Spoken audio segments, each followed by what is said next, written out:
I'm Dr. Ryan DeBell from The Movement Fix. This is Movement Fix Monday. I'm here with Dr. Dan Pope. We're at CrossFit Industrious. Do you see the wall?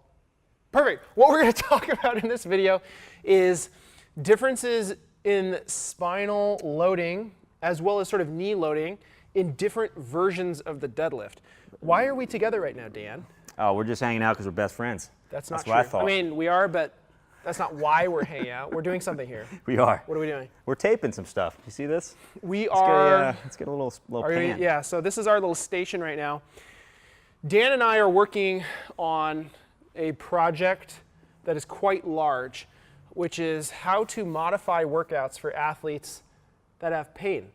And it is meant for the trainer or the coach who is working with athletes who have pain, which is everybody, because there's so many people who have pain. And what we wanted to put together was a program to show people how you can systematically modify workouts, what accessory lifts you can be having those people doing. Yeah. So that's why we're together. But what we want to talk about in this video is different forms of deadlifts and how they change how the spine is loaded. Yep. So, for example, we have a barbell right here. This isn't your max.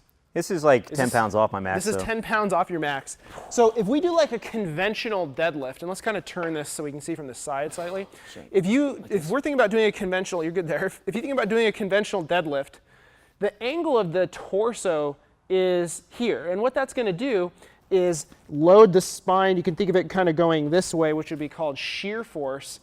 And some people just don't tolerate that. That's not comfortable for them. So what we can do instead is we can either go, oh, look at this huge trap bar right here. Look at that. Convenient. The world's largest trap bar. But if you, what is that? Is that the, like a rusty gate. is that your joints? That's what my knee.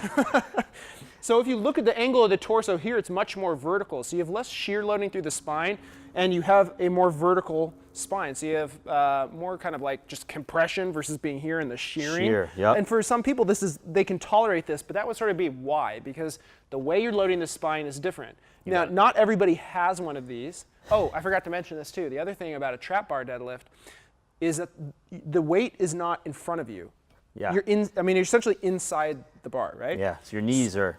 Yeah, so the weight is forward. not in front of the athlete. It's on the side of the athlete. So there's less torque on the back as well.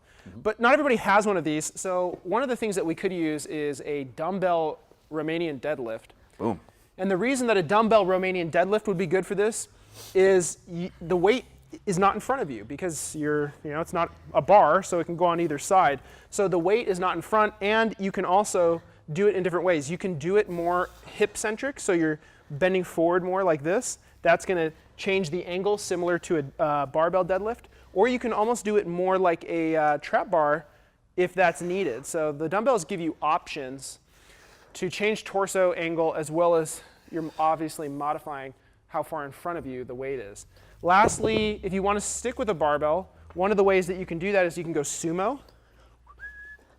Sumo allows for a more vertical torso angle because you're getting the legs out of the way and you're essentially lowering, you're getting lower to the ground. So doing a sumo deadlift is another way to change the angle of the spine in a deadlift. Is that your sumo deadlift face? That is, yeah. That's great. Sometimes. So those would be ways to modify the deadlift and why you would do each one and why sometimes that can create pain for somebody and other times it can be not painful at all. Yeah. So this is the type of stuff that we're making.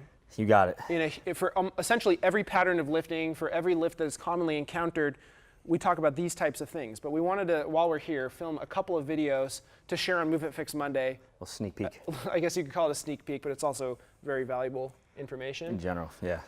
You got anything to add to that, Dan? Yeah, I like it. You hit Dr. Dan Pope, fitness pain-free. That's where I live. I know you guys have seen him before because this is your third appearance on Movement Fix Monday. I'm getting pretty big. Most of it. I'm growing. The most of anybody. So anyways, that's what we got for you guys this week. You can follow Dan at fitnesspainfree.com, Instagram. Or fitness pain-free everywhere. Twittergram. If you don't already follow the Movement Fix on Facebook or on Instagram, I don't really care about Facebook. Yes, you do. It's important, man. You can find me at the Movement Fix.